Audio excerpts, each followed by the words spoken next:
Ladies and gentlemen, welcome aboard the Wright Flyer. Today's solo flight special is being captained by Randy Wright. We know you have a choice in your radio listening pleasure, and we would like to thank you for choosing to fly the Wright Flyer. Ground traffic control has moved us to the departure lane, so please fasten your seatbelts and ensure that all seatbacks and tray tables are stowed in the upright and locked positions. Now sit back, relax, and enjoy the show as we cruise above the friendly airwaves in comfort and style. Once again, we thank you for choosing to fly the Wright Flyer.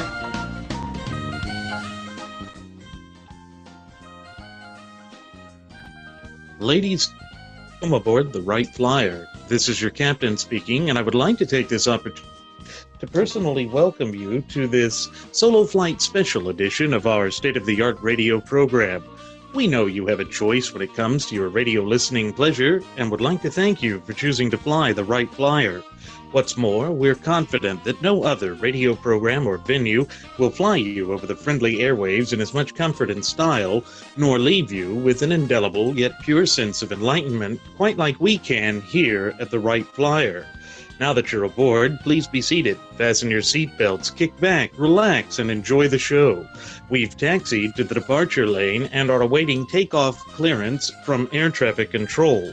While they go through that mindless, bureaucratic red tape and regimentation, I'm going to go ahead and delve into the pre-flight checklist because there is a lot of news and information to get to before I may indulge you with your in-flight entertainment. Well, folks, in the aftermath of those heinous terrorist attacks in Paris, France, the avowed socialist leader of France, President Francois Hollande, has come out and stated that he will welcome 30,000 Syrian refugees into the borders of that terror-stricken country. And the reason that he has done this is because of that poisonous doctrine of political correctness. Now, news reports have already come out stating that many of the Paris attackers were in fact refugees from Syria. We here in the West are basically committing societal suicide because we are adhering to this false, cancerous, sickening doctrine of political correctness. And it is not doing any one of us any good, because everywhere you turn, this rotten doctrine is plunging our culture, our society, and everything that we hold near and dear over the edge of the abyss into destruction. Look around you, folks, and you will see that this poisonous doctrine has done us absolutely no good. It has only made things worse wherever it is touched, and for the life of me, I cannot understand how any sane, rational, thinking political leader would ever embrace such a disastrous and monstrous ideology. Yet here we are. Even after 120 people had been killed in the streets of Paris by 6 orchestrated terrorist attacks, the French President Francois Hollande is going to let in 30,000 unvetted Syrian refugees into his country. The people of France ought to be appalled and ashamed of their leaders, because their leaders are not acting in their best interests. Yet France is not alone in this. Germany has opened the floodgates to these unvetted so-called Syrian refugees as well, and the radical, extreme fringe elements of the left are trying to paint this as some sort of humanitarian issue. The only humanitarian issue I see here is the fact that these so-called political leaders are putting their citizens' lives in direct jeopardy. That seems completely irresponsible by my account, but they haven't asked me. And you know, even here in the United States, President Barack Hussein Obama wants to have 10,000 Syrian refugees here by fiscal year 2016. Folks, the government's already come out and stated that they have not vetted these so-called refugees. And then we have stories coming out of Turkey where at least 8 ISIS terrorists have been detained posing as refugees.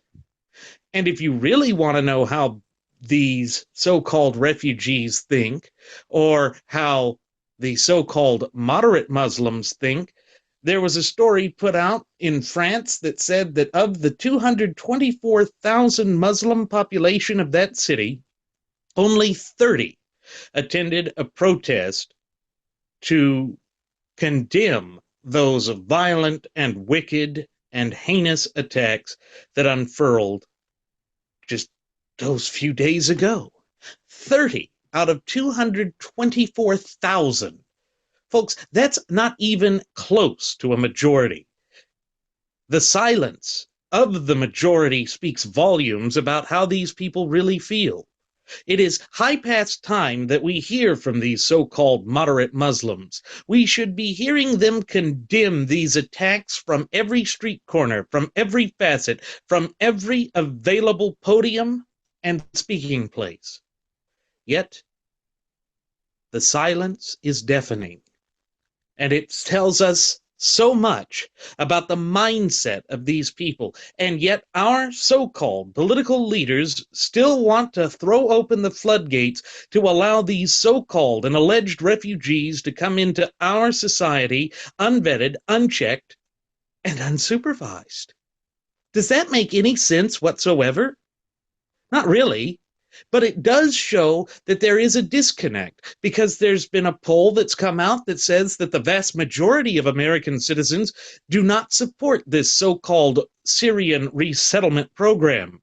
Nevertheless, President Obama is hell-bent on enforcing this crazy doctrine. He even went forward to fast-track the resettlement of these so-called refugees even after the Paris attacks.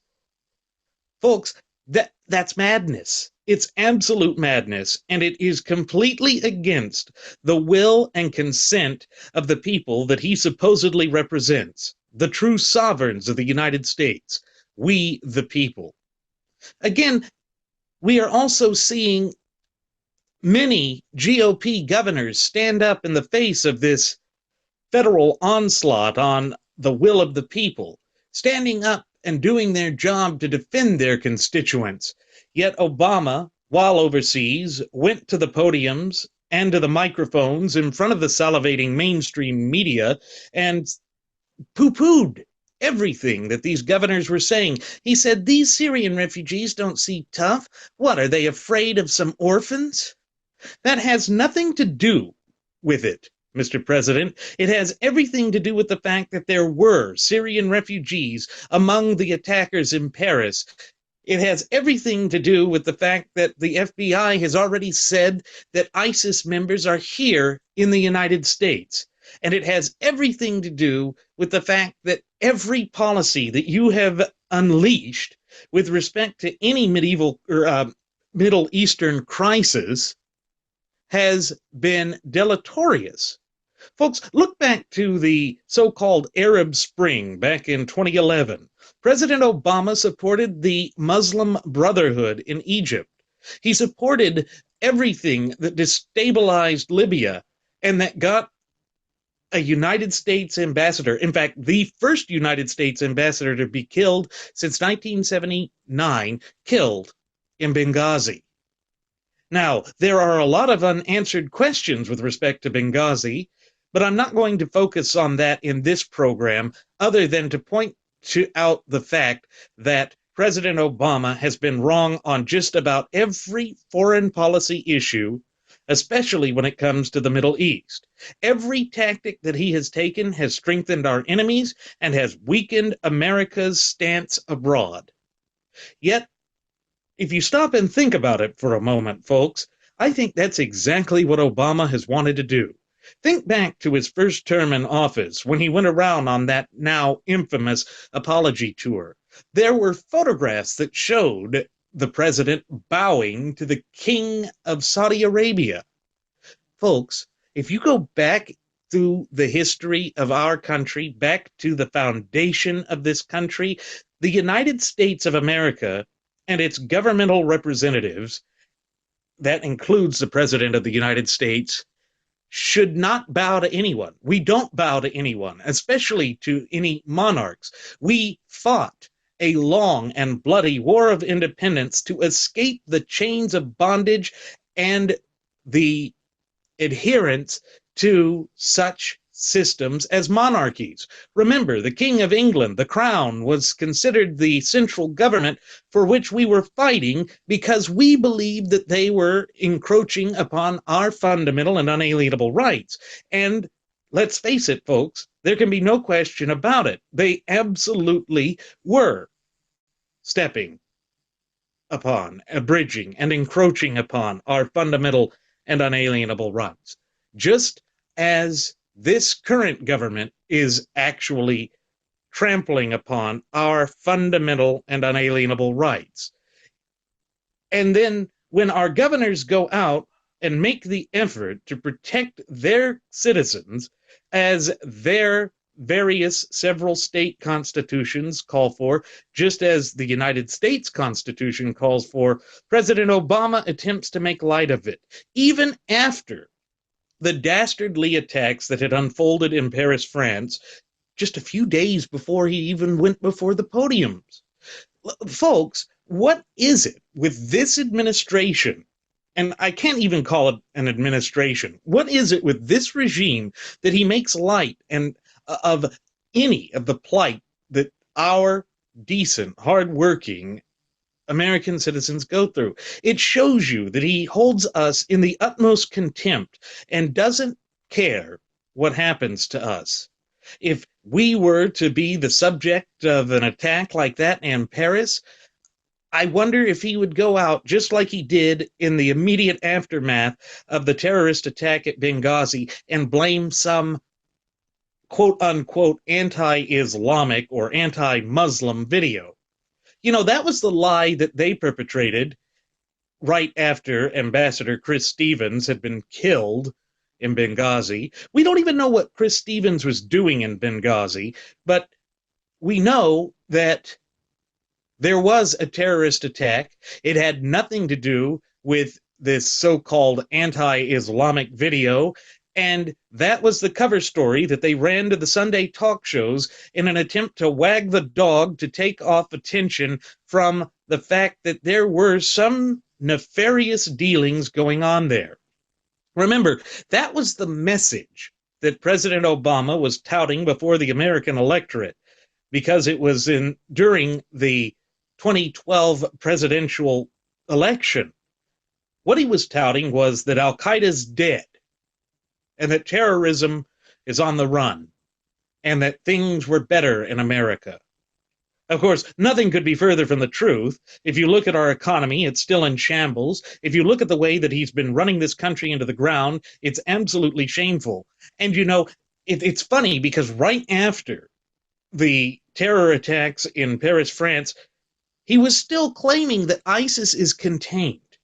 This is a sort of doublespeak that has become part and parcel of the regime. They want us to believe every lie that they put forward as if it's the truth, and they tell these bold-faced lies with a straight face. And I know that many American citizens must be sitting back and wondering how it is that they can get away with this, how it is that we can continue to see these disastrous problems unfold around the world, and yet no one in a position of power is being held accountable. Well, all you have to do is look at the gutless opposition party. Look at the newly elected Speaker of the House, Paul Ryan. He came out and said, yes, I urge Congress to pass a law to stem the tide of Syrian refugees, but there can be no religious test in it. What? You know, it's not as though these militant Islamists profess any other religion. In fact, the only religion they profess is that of Islam. It was Islamists, not Jews, not Buddhists, not Hindus, not Christians, that flew planes into the World Trade Center and the Pentagon during 9/11. It was Islamists who shot up Mumbai in India. It was an Islamist who shot up Fort Hood, Major Nadal Hassan, back in 2009. And remember, this regime called that workplace violence. Why?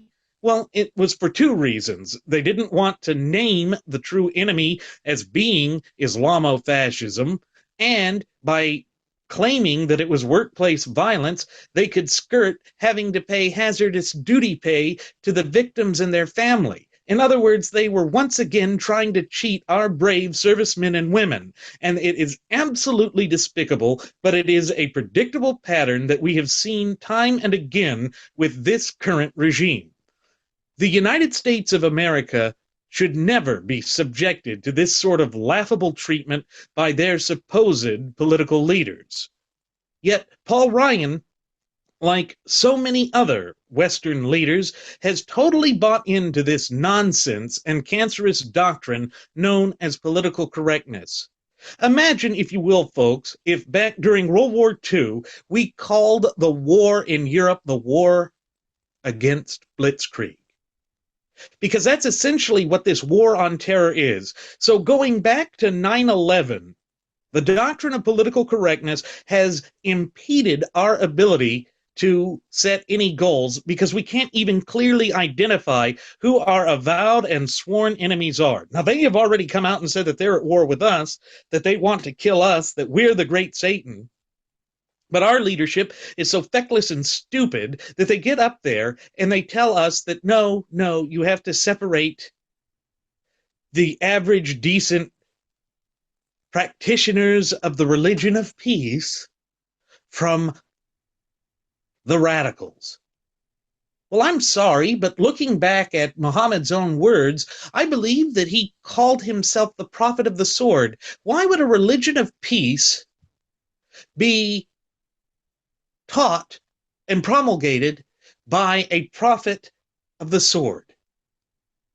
The last time I checked, in military history, a sword was meant as a weapon. It was a tool of violence used to spread power through terror and fear and absolute conquest. If a religion of peace has to be spread through conquest, how on earth could one claim that it is, in fact, a religion of peace? Well, the fact of the matter is that it is not a religion of peace. It never was a religion of peace, and its own proponents and edicts teach just as much.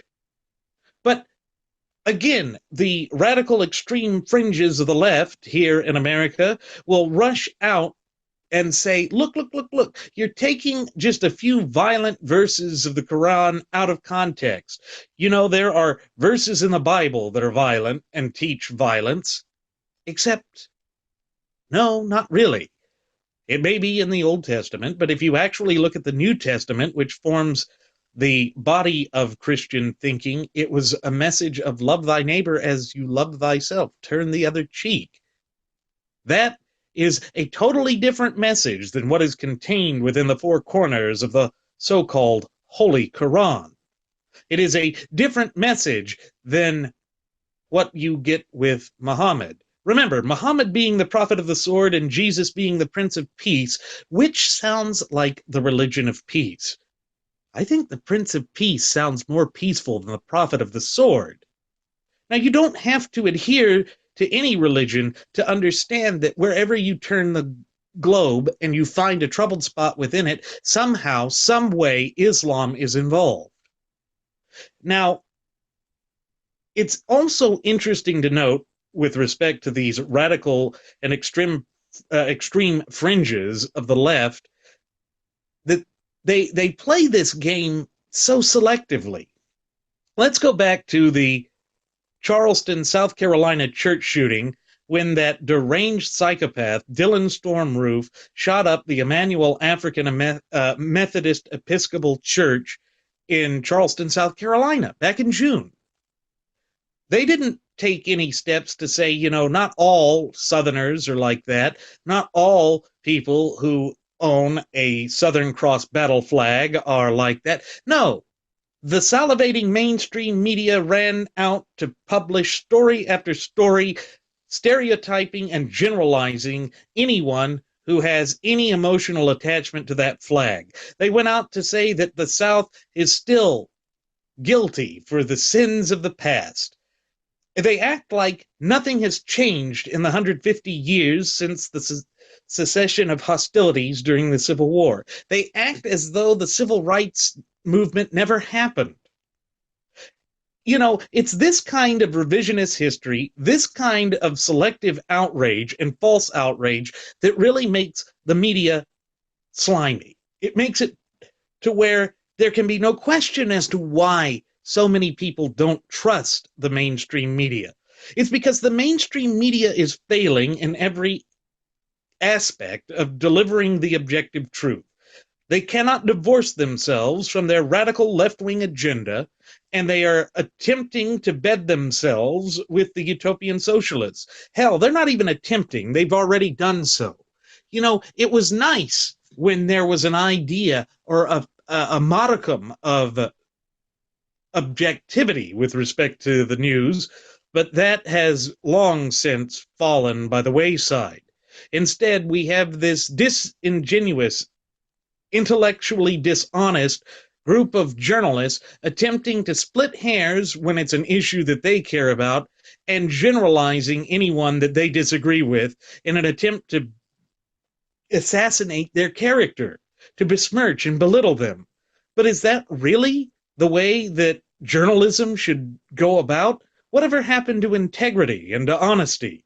Well, it's clear, very clear, that these so-called journalists have no ethics and no moral compass. You know, Shepard Smith came out in response to the GOP governors that have been saying that they will allow no refugees from Syria into their states in order to protect their people. He said, we as Americans shouldn't be taking such drastic and extreme actions. Really, Shep? What is drastic and extreme about trying to protect your citizens from suffering the same sort of attack that was unleashed in Paris, France, when the cold, hard evidence shows that indeed a great number of those attackers were actually, quote unquote, refugees from Syria? We already know that these so-called refugees have not been vetted. We already know that they pose a significant threat because there is a proven track record of so-called refugees going violent. And to tie this in with the story about only 30 Paris Muslims showing up to the protest against those dastardly and heinous attacks, you know, when there were having that moment of silence in Turkey, there was a movement there to boo the moment of silence because they thought that the people of France deserved it. Now, I know that we in America have oftentimes had a rather contentious relationship with our oldest allies in France. But no people on anywhere on earth deserves to go through the sort of attack that the people of Paris suffered. No one deserves that. And yet you had so-called moderate Muslims going to these events that were meant to remember those innocent men, women, and children who were slaughtered in cold blood by these Islamic brutal thugs and savages, and boo. They booed because they wanted to show solidarity with their brethren, those great, noble terrorists who make no distinction between military and non-military targets, that believe that anyone who doesn't adhere to the twisted religion of Islam is less of a person. You know, Jeremy and I have pointed to that in our episode relating to the topic of Sharia law.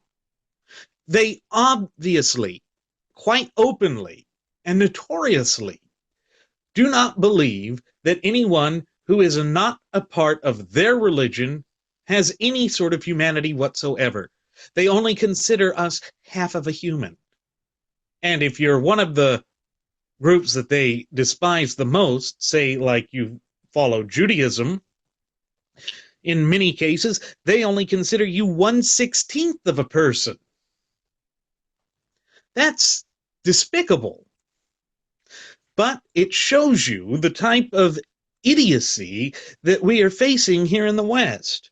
You know, in Germany, people have been terribly frightened by the fact that many of these so-called refugees from Syria have shown a complete lack of interest in assimilating to their culture and their customs and their society.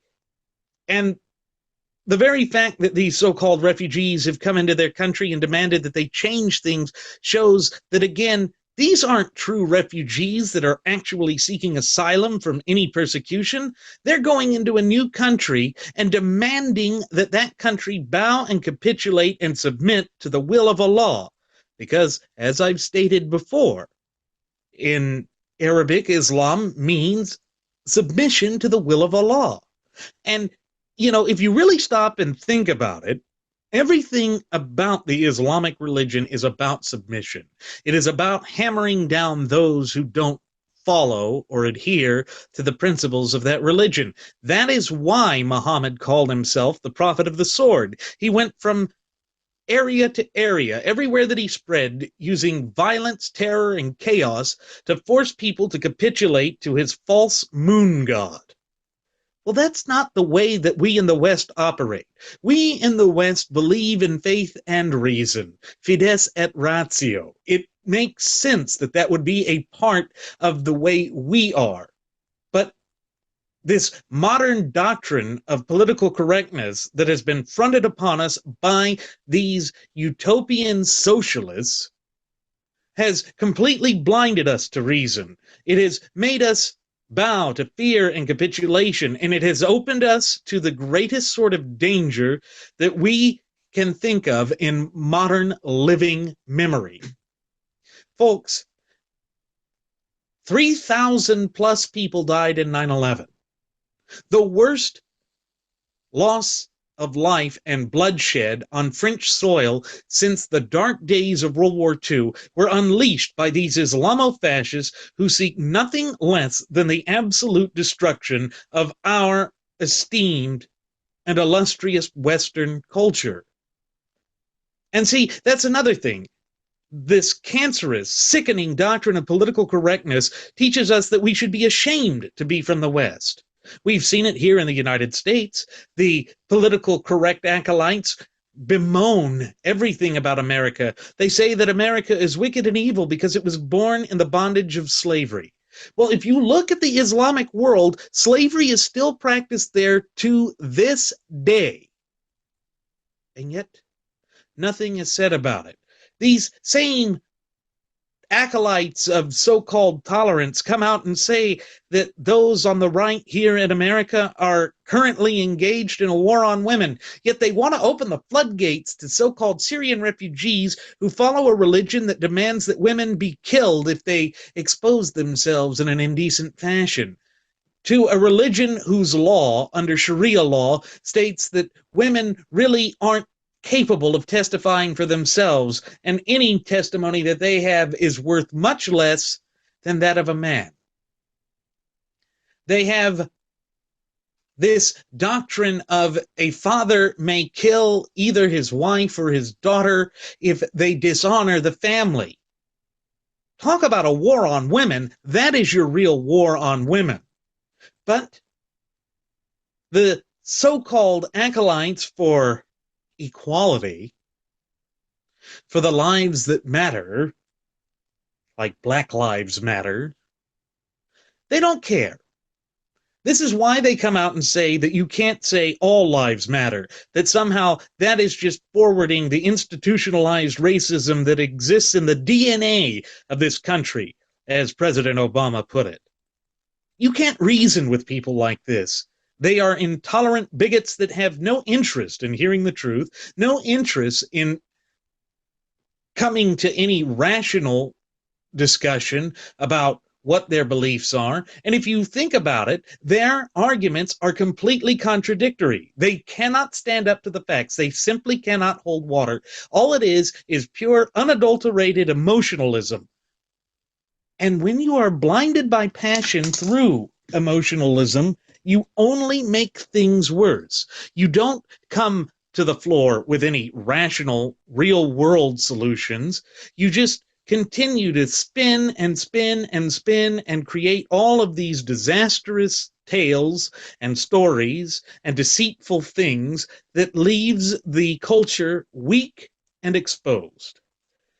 Folks, right now, the rest of the world is watching in amazement as there has been a power vacuum created due to the express lack of leadership by the United States. You know, President Obama coined that term of leading from behind. How is that leadership? A leader is always someone who goes to the head of the line, one who takes matters into his or her own hands and comes up with practical solutions. But that is not what we are seeing with the United States under the leadership of Barack Obama. He has made the United States the laughingstock of the world, and it's embarrassing, it's shocking, and it is intolerable. But it's not just him. The gutless opposition party, the so-called GOP, has bowed and capitulated to every whim of this potentate and has led to America's decreased hegemony throughout the world, and we are suffering as a direct consequence therefrom.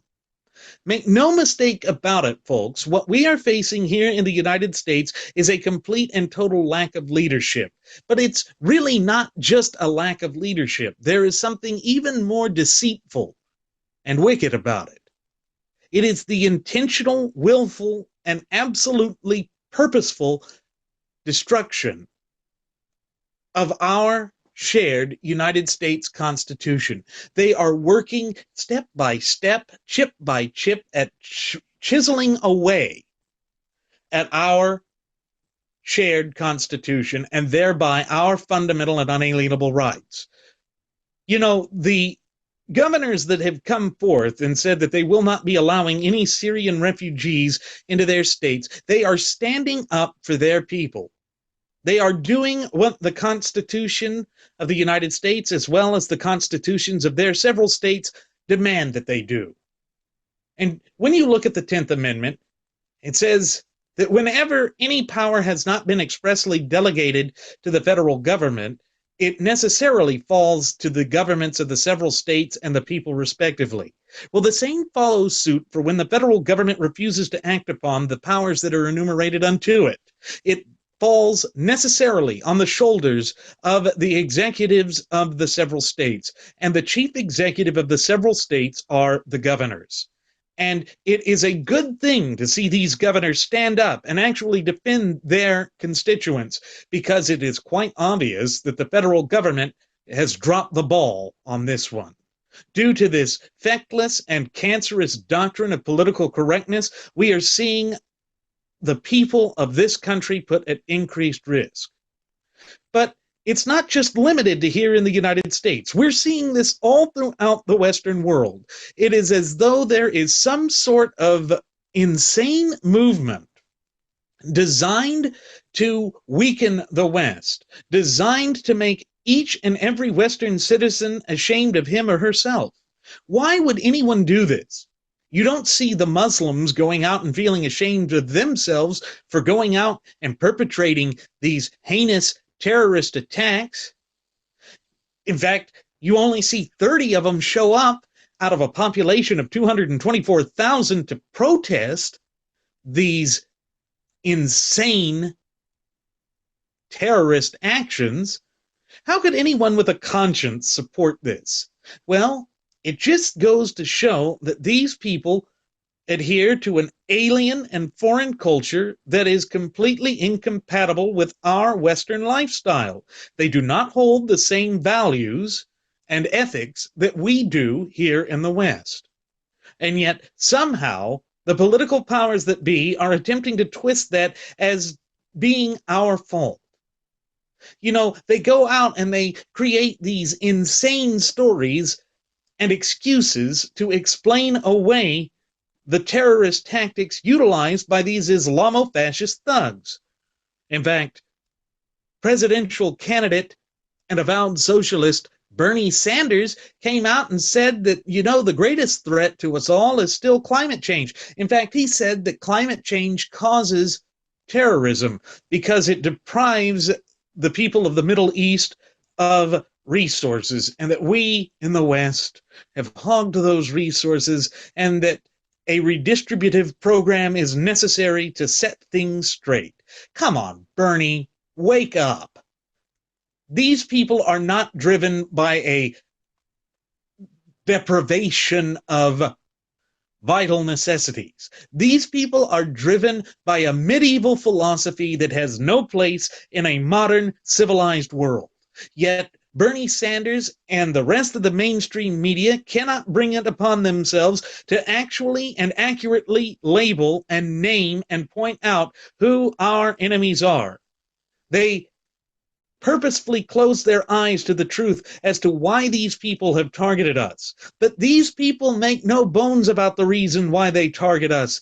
It is because we do not adhere to their religion. It is because we follow the fundamental natural law principles that are contained within the four corners of our shared United States Constitution. Folks, it really is as simple as that. But you're not going to hear it from these feckless utopian socialists or gutless opposition party members, because they're going to go run and duck under a rock and hide from a shadow because it might be offensive to someone. They are actually attempting to fundamentally transform the United States by forcing us to bow down to the forces that would annihilate us. That is extremely stupid. There can be no question that what they are doing is not beneficial to the people of this country, or indeed to the people of the West. And then you'll hear language of, we are citizens of the world, and therefore we should open the floodgates to them. Last I checked, the only social contract I follow is the United States contract, which is the United States Constitution. That is the only social compact that I am a part of. I am not a citizen of the world. I am a citizen of the United States of America. I am a beneficiary of the greatest birthright and inheritance that any people anywhere on earth have, and that is the natural law principles and tenets contained within the four corners of the United States Constitution, and the fundamental and unalienable rights that are entailed with that. And I understand what my duty is with respect to those fundamental and unalienable rights. It is my duty as an American citizen to proactively safeguard and maintain those fundamental and unalienable rights. But people like Bernie Sanders say that no. These people aren't trying to destroy you because they say that they loathe and despise these natural law principles that you believe in. No, it's because you drive a big SUV or a big V8 and have caused carbon fibers to go up into the air and make a mesh that blinds the sun and makes the smiling sun frown and blow up the world. And somehow that causes their water to boil away. And global flattening causes them to want to come over here. It's all a bunch of hooey, a bunch of malarkey. And nothing could be further from the truth. Bernie Sanders and all of these environmentalist whack jobs are just communists by any other name. They are attempting to tear down the West because the West has given so much to the world. Innovation, scientific creative thinking, artistic wonders and beauties and marvels have been handed down by the West for generations. Yet we know exactly what ISIS thinks of these sorts of things. They have shown it by the destruction of those ancient and beautiful monuments that stand all throughout the Middle East. They want to eradicate any culture that is not their own. They follow the same kind of centralized collectivist thinking that the Marxists propose, and that is any nail that sticks up must be hammered down. There cannot be a difference in thought. There cannot be a difference in opinion, and there certainly cannot be freedom of religion. And I think the people of the West are starting to wake up to this dichotomy and this double standard that is being forced upon them. It's come out in Germany that the so-called anti-immigration party has raised up and is actually challenging Angela Merkel's political position. She is in trouble because the Germans are tired of being subjected to these so-called refugees that have no desire to assimilate to German culture, have no desire to speak their language, have no desire to intermingle with the Germans, but rather want to force the Germans to capitulate, to bow and submit to the will of the false moon god. Really? Is this really what tolerance is supposed to mean? That we have to bow down to the insane machinations of a twisted medieval philosophy and give up our self-interest and our self-identity? That's just absolute insanity. And the people are sick and tired of it. And can you blame them? Can you blame them in the immediate aftermath of these heinous and dastardly attacks in Paris, France? Can you blame them after we have seen terrorist attack after terrorist attack throughout the years? You know, our government would like us to forget about 9/11, it would seem like. They don't want us to label the enemy for who they really are. They want us to forget the fact that over 3,000 Americans were killed on that fateful day. But I haven't forgotten. And I don't think any of us will forget. And this is why we should not be allowing some 10,000 Syrian refugees into the United States. Folks, if you really stop and think about it, unless and until we have some vetting process, unless and until we can be absolutely certain that no American citizen would be harmed by these so-called refugees, we should not be allowing them into our country whatsoever. Why is it that our government refuses to stand up for the self-interest of their people? That is what government is supposed to do. Yet our government is completely derelict in its duty in that respect. They are not standing up for our interests. They are not protecting us. They are opening the floodgates to illegal aliens in the southern border. We already know that ISIS has infiltrated our southern border and our northern border. We know that they want to resettle these Syrian refugees all throughout the United States to make it all the more difficult to track them, all the more difficult to stop them if they attempt to go on a terrorist rampage like many of the so-called Syrian refugees did in Paris, France. Why would anyone who is rational, sane, and of right mind open the floodgates to a people with a track record, a proven track record of violence, terrorism, murder, and destruction, and mayhem? You know, when the leadership of a country actively operates against the will of the people and actually exposes their constituents to increased harm or danger, that is tantamount to treason. Now, I don't use that term lightly, and I know that it really doesn't, without direct proof, fall into the definition of it, but it certainly is questionable that our supposed commander-in-chief is going out of his way to bring over unvetted Syrian refugees with a proven track record of violence, mayhem, and murder into this country. It's just like how it's very shocking that the Department of Justice is attempting to release illegal aliens with a proven violent criminal record back into our population and not deport them. They don't want to deport them.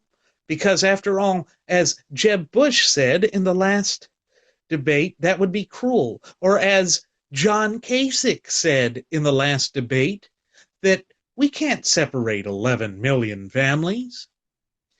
Yet isn't it ironic that John Kasich is also one of the GOP governors that has come out and said that no, he won't allow any Syrian refugees into his state? Well, Johnny, what if you're separating families? Let's apply the same logic that you use with respect to illegal aliens to these supposed refugees from Syria. Your own intellectually disingenuous, hypocritical position actually undermines your argument. And I feel sorry for the people of Ohio for having to put up with you, because you are not presidential material. You have gone up onto the stage numerous times and made a complete and total buffoon of yourself. I think it's time for you to give up the run for the White House, because you have unequivocally proven that you are unqualified to hold that office. Now, since we are on the topic of presidential candidates seeking to speak out on this issue, I have to applaud Senator Ted Cruz of Texas for challenging President Obama to go on to a debate with him over Obama's Syrian refugee policy. Now, we all know that the president is so spineless that he won't actually engage in such a debate with Senator Cruz. But then we have Marco Rubio out there saying that he supports this controversial NSA spy program because he says it'll stop these terrorist attacks. Except, let's stop and think about it for a moment, folks. Did it stop the Chechnyan Mario brothers back in 2013? Remember, again, refugees from a Muslim country and adherents of the Islamic faith. No. Despite the fact that Big Brother was watching their every move, we had no idea. Information overload made them completely ineffective. Why should we here in the West surrender our fundamental and unalienable rights to appease these monsters? Folks, as I have oftentimes reiterated on past episodes of The Wright Flyer, appeasement never works. Look back at the history of the days leading up to World War II, when Neville Chamberlain attempted to appease Adolf Hitler. Did that stop Adolf Hitler from making more territorial grabs and demands? No. No. You know what finally stopped Adolf Hitler? World War II. And being defeated. And you know what stopped Japan from their rampage during World War II? The atomic bombs at Hiroshima and Nagasaki. Now, of course, today, that is viewed as politically incorrect. Again, let's go back and apply the edicts of political correctness to World War II. Oh, look at that. That's just white privilege out attacking the poor Japanese. Yeah, white privilege. And, speaking of white privilege, the University of Vermont, the state of Bernie Nerdface Sanders, had a 3-day retreat for white students to help them get over their white privilege. In the wake of terrorist attacks, when we have this brutal, bloodthirsty medieval ideology that is hell-bent on destroying our Western culture and society, we have a university playing into this race-baiting ideology. Whenever you look at the types of things that are coming out of the Black Lives Matters group or the University of Missouri forcing their former president to step down just because he was a white male, and any of this quote-unquote white privilege crap and nonsense, you're seeing true racism rear its ugly head again. How are they any more enlightened than the supposed proponents of Jim Crow laws back in the 1960s? How is their position supporting this made-up doctrine of positive discrimination different than any ordinary discrimination? The fact of the matter is they are hateful bigots just the same as those they claim to condemn. And no one should embrace their policies or take them seriously because they do not stand for anything that is worthwhile or of value. All they are attempting to do is to push us into a new type of Jim Crow laws. But Maybe we could call it Jim Crow laws in blackface. How disgusting. It absolutely is disgusting. There cannot be anything such as white privilege under a natural law doctrine as what is contained within the four corners of our shared United States Constitution.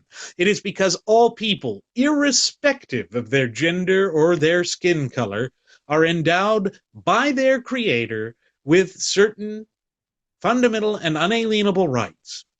But you see, they want to encroach upon our fundamental and unalienable rights in order to create this utopian socialist nightmare.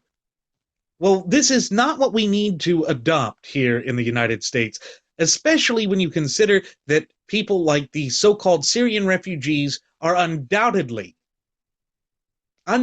infiltrated by ISIS, which has already stated that its goal is to establish an Islamic caliphate all over the world, to push us back to a medieval ideology that has no place in a modern, civilized society.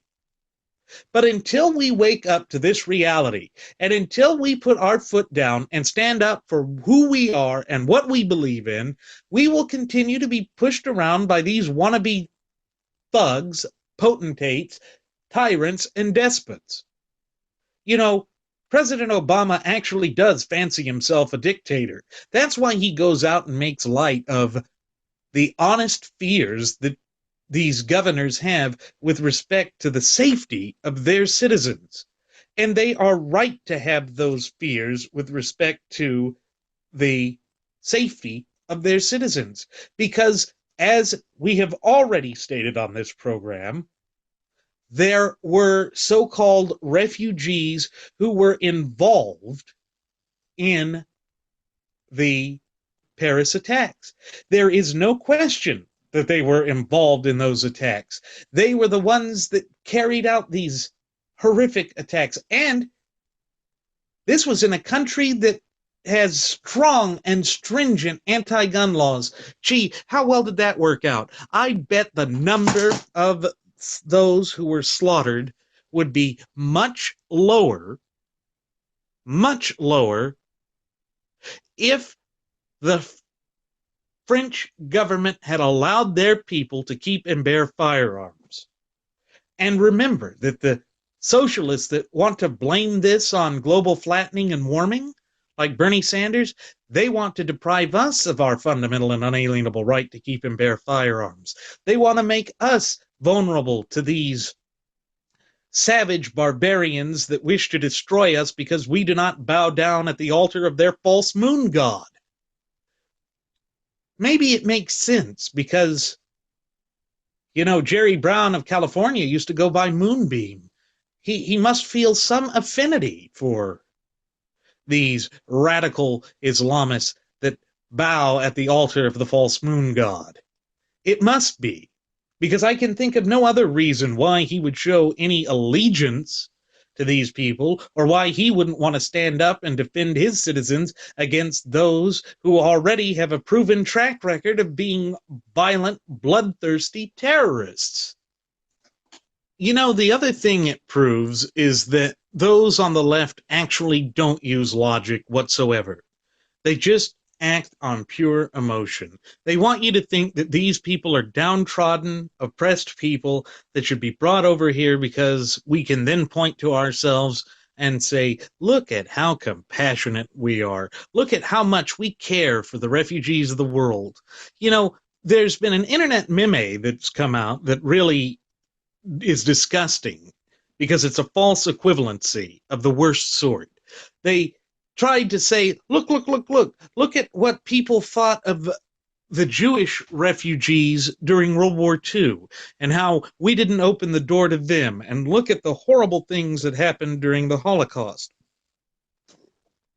No one can deny that what happened in the Holocaust was horrible. It was absolutely atrocious, but it is a false equivalency. I don't recall the Jews running around flying planes into buildings, killing 3,000 people. I don't recall Jews running around with guns, shooting up innocent men, women, and children. I don't recall that being in the history of World War II. And the reason I don't recall that being in the history of World War II is because it absolutely was not in the history of World War II. What this is a false equivalency, an attempt to make an emotional argument to say, look, if you don't want to let these so-called Syrian refugees into your country and expose yourself to greater danger, then you are no different than a Holocaust denier. And it's like the semantics that they use with respect to the global warming hoax. They want to call those who don't believe in this unproven so-called scientific doctrine as deniers. Why? Because that makes them sound like Holocaust deniers. And that way it's easier to paint them into a corner, to create a straw man argument, and to make them all look bad in the same type of generalizations that we saw in the immediate aftermath of the Charleston, South Carolina shooting with respect to the Confederate battle flag. Folks, their tactics are unchanging. They are the same failed tactics that have been used by communist despots for generations.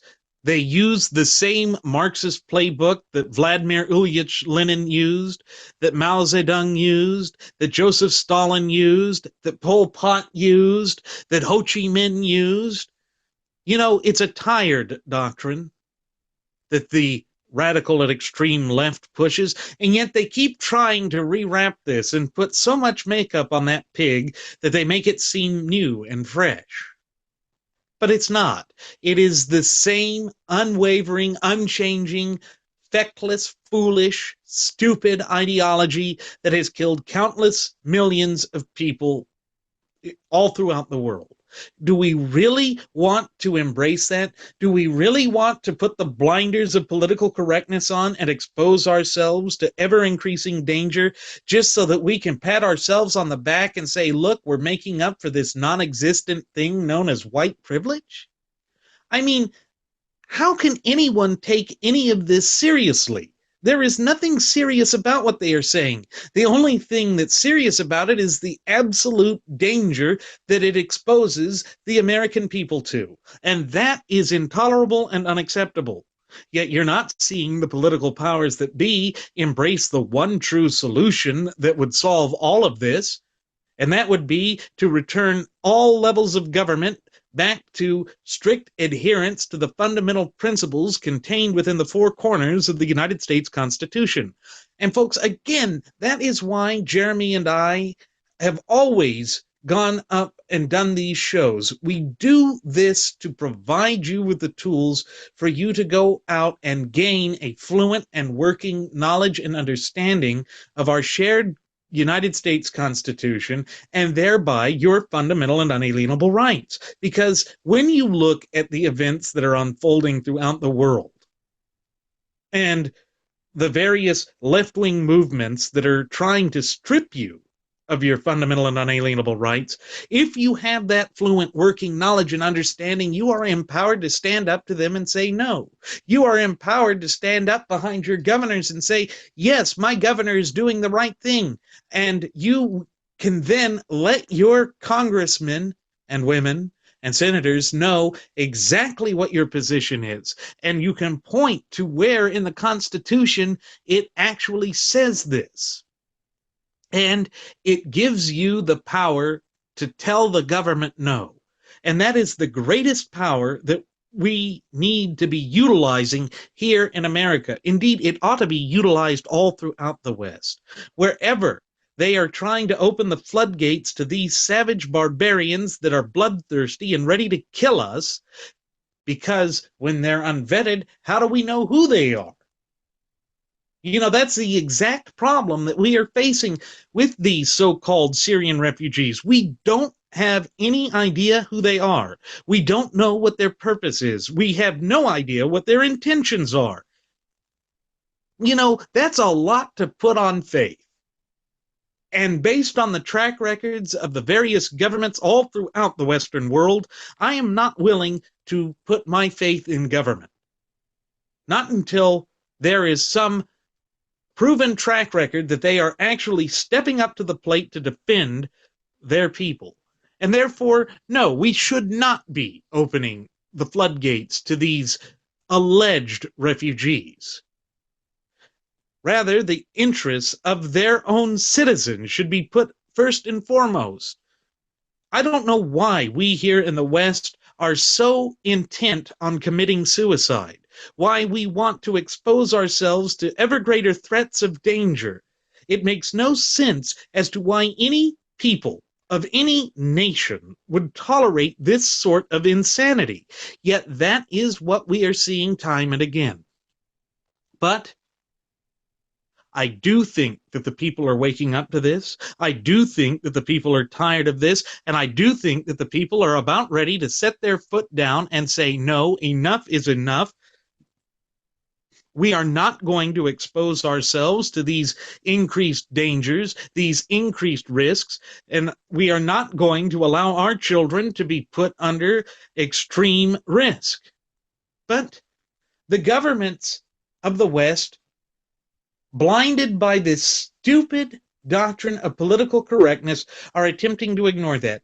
You know, even after the worst attack on French soil since the dark days of World War II, Francois Hollande is still going to allow unvetted Syrian refugees at a number of 30,000 into his country. And I know that I've harped on that a bit, quite a bit, on today's program. But there's a reason for that. To me, it is just an absolute insult to the people of France in the immediate aftermath of those heinous and dastardly attacks that he would turn his back on them like that he would expose them to such great danger and basically insult the memory of the dead as they're being laid to rest. What sort of leader does that? Well, a leader that follows the failed ideology of socialism. He is an avowed socialist, just like Bernie Sanders is an avowed socialist, just like Barack Obama, who wanted to fundamentally transform the United States. Well, if this is the type of fundamental transformation that they want to offer us, to expose us to greater danger, to make us live in a very dangerous society by stripping us of our fundamental and unalienable rights, then it is a society that cannot stand because it goes against the supreme law of the land, the United States Constitution. Folks, it really is that simple. And it is high past time that we stand up to those who would expose us to this sort of danger and say enough is enough. And the way we do it is by demanding that they return to strict adherence to the natural law principles contained within the four corners of our shared United States Constitution. That is the answer, because it would show that, look, you stand up for your citizens. You protect the interests of your citizens. And look, those that want to force Sharia law to be the law of the land in America, they are in violation of the First Amendment. They are therefore in violation of the Constitution and therefore cannot be valid law in the United States as per Article 6, Clause 2. So once again, the Constitution is the key. And I know that that may get tiresome to hear, but it really is the truth. And again, that is why it is so essential that you gain a fluent working knowledge and understanding of the United States Constitution. And with that said, it is time for us to begin our descent. I'm about to send the flight attendant back for one last round of alcohol. I want to take this opportunity to thank you for choosing to fly with us and to invite you to post your comments on our Facebook page or our Google Plus page or here at YouTube. We look forward to hearing from you. And we also look forward to you joining us the next time that Jeremy and I take to the friendly airwaves. And hope to see you real soon. Thank you again for flying the Wright Flyer. This is your Captain Randy Wright, signing off. See you next time, folks.